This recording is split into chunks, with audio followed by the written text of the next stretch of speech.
Kami po yata ay nag-ipon-ipon.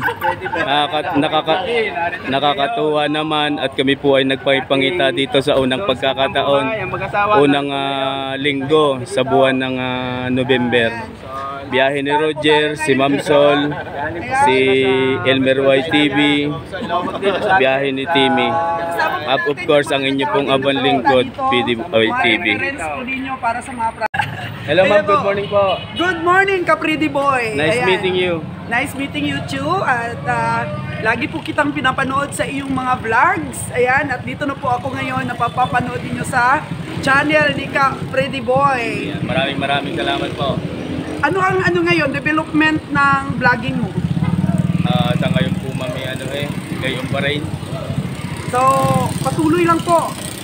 Minsan nawawala ng pag-asa. Hindi dapat mawala ng pag-asa dahil alam mo ba, marami na at ating mga kababayan abroad ang gustong magnegosyo dito sa Pilipinas. Nagkakaroon sila ng mga reference sa presyo ng mga hayop dito dahil sa inyo. Sa ating mga ginagawa. Oo, dito sa Padre Garcia Livestock Auction Market. So dito talaga ang bagsakan po ng hayop. Ang dami pong mga probinsya, ang daming mga lugar po nagdadala dito ng hayop. Kahit kami na may mga kumukuha na ng mga pangkatay, yung mga taga-katay namin pag nawalan, na-delay yung aming mga dinadala ditong hayop, dito pa rin ang bagsak nila sa Padre Garcia. Ayun. Ma'am, bilang kayo'y aking iniidolo. Huwag naman idolo kasi di perfect. Hindi, nga. Sa totoo lang, ako'y siyempre hindi lang masyadong nagubo. Pero araw-araw ko din pinapanood ang inyong mga upload. Kasi nga, ako'y napakarami kong natututunan din sa inyo. Salamat po. Gusto ko rin pong magnegosyo, siyempre. Opo. Kasi kaya nga ako kumukuha ng kunting ideya din sa inyo. Dahil sa panahon ngayon, tsaka yung sa panahon ngayon, kasi gusto ko talaga yung maghanap buhay ng katulad ninyo na aking sarili. Opo. Kaya sabi ko nga, diyan kulang lang sa akin na may kapital Kapital, diskarte, nag-iipon ka na ngayon. Kasi kahit may kapital ka, madali lang yan maubos kung walang diskarte at walang kalaman. Oo, yung kailangan kasi sa pagla-livestock. Unang-una. Ako nga po hanga sa inyo sa loob ng 2 taon, parang your business is successful, gano'n. Yan. Kasi po, dapat hindi lang po isang negosyo ang pinapasukan natin. Ayun. Before po kasi kami naghahayop, sadyang pumupunta na kami dito sa Batangas para kumuha ng itlog. So sinabayan na po natin ito. Minsan nga, nanghihina din ang loob ko dahil sobrang mahal na talaga ng mga sources ng hayop. Kaya nga. Oo. Kaya lang kayo, marami kayong paghuhugutan. Mayroong grocery, may itlog. Ngayon, imbis na pagka nalugi sa isa, opo, may paghugutan pa. Kayang samputin sa isa. At ang vlogging po'y malaking naiitulong sa aming negosyo dahil kagaya nito, nakita ng aming taga-katay na nagkakaroon din kami ng interest ditong magparada sa Padre Garcia. Mukhang pag-uusapan natin, baka tataasan na yung aming buha sa amin sa karne. Ayun, gayon. Kasi mawawalan sila ng bihiro kung just in case na mag-click dito ang aming parada, kahit kunti lang, basta balik agad. Para mabilis. Kunting kita, mabilis ang ikot. Mabilis. So, Kapridi Boy, tulungan mo sana kami makakita dito ng area na Yes ma'am. Pwede nating paglagyan ng ating mga hayop para po makapag-aral ka rin doon. Yun kayo. Lagi kang pupunta doon, magmi-meet up tayo sa mga vlogger din dito. Pwede na tayong magsama-sama, di ba? Magtutulungan tayo. Ayun, yun po ang aking isa din sa aking mga pangarap. Mga katambayan, na-meet po natin si Ma'am Sol. Siguro naman ang subscriber ko ay nakasubscribe na din po kayo sa kanya. Salamat po sa ating mga viewers, lalo na po sa mga aspiring din na magnegosyo. Kahit anong negosyo, pwede. Yun, isa rin po yun sa ating mga pangarap. Kayo, baka gusto nyo ding mangarap, hindi yung masamang mangarap. Yun lang sa atin, maka-inspire tayo, maka-inspire ng mga tao. Si Ma'am hanga po ako dito, tsaka kay Kabiyahing Roger. Ayan. Ma'am, maraming salamat po sa inyo. Hello po. Salamat po. Sa ating pong mga manunood, baka may huli ho kayong masasabi. Keep on going, yun lang po masasabi ko. Kahit ano po yung problema ng negosyo natin, keep on going. At saka sa mga mag-asawa po na mga negosyante, pag napanghinaan po ng loob ang isa po ang magtatayo. Para babalik ulit ang sigla ng bawat isa. Ang maganda nga po sa inyo, teamwork kayo ni Kabiyahe. Yan.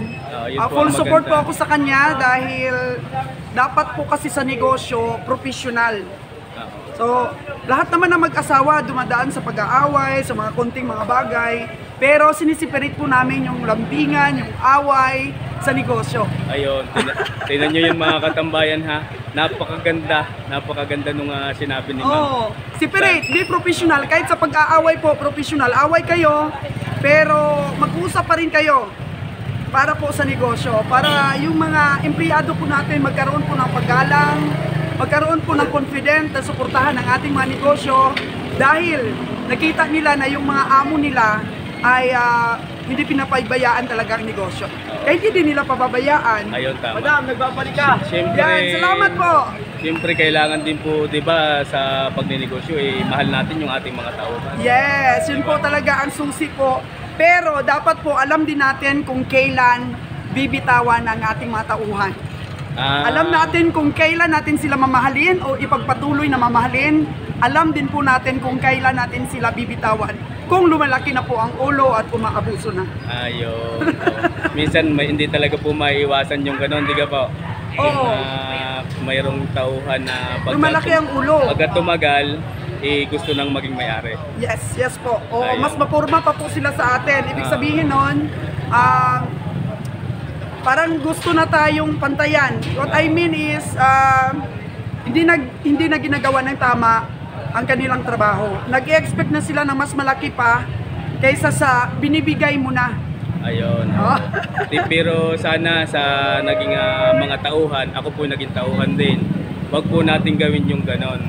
Kasi Yes. para may marating din po tayo balang araw. Ako working Kasi student lang ako dati. Oh, yun, tinan mo si Ma'am. Kaya yan ang idolong-idolo ko si Ma'am. Oh. Kasi lahat ng tinuturo ng amo ko sa akin, nilalagay ko po sa isip ko at sa puso ko.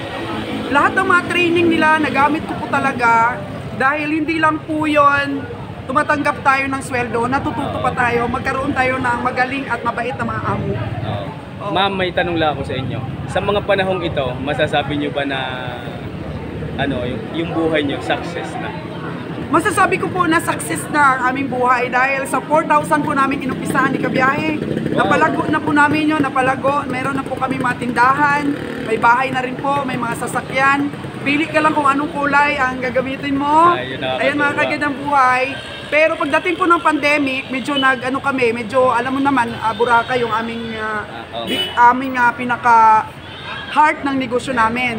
So mga 3 years na hindi kami kumita sa Boracay, struggle po kami na buti na lang may mga bangko po na nagpahiram. Yun. So ngayon, mga kagandang buhay, tingnan natin kung ano itong negosyo natin dito sa Padre Garcia. Nakakatuwa. Lagi tayong magkikita. Sa halagang 4,000. Yes po, Ngayon saging po, lang. sa saging nagsimula. Saging, namili lang kami sa mga bundok ng saging, tapos binenta namin sa Katiglan, the gateway of Boracay. Tapos malawak po masyado yung ating pag-iisip para po ma-level up ng ma-level up hanggang kumpleto na po yung aming mga prutas, tapos nagdagdag kami ng dried fish, tapos nagdagdag kami ng bigas, itlog, ganon. Ayun. Hanggang mapipili na po natin kung saan talaga tayo mag-stick. Groceries po kami nag-stick, bigas din natin binitawan, mantika, itlog. May tsamba sa itlog. Ibig sabihin, sa itlog po ma'am, may, kung sabi nga nila, may ginto. Yes.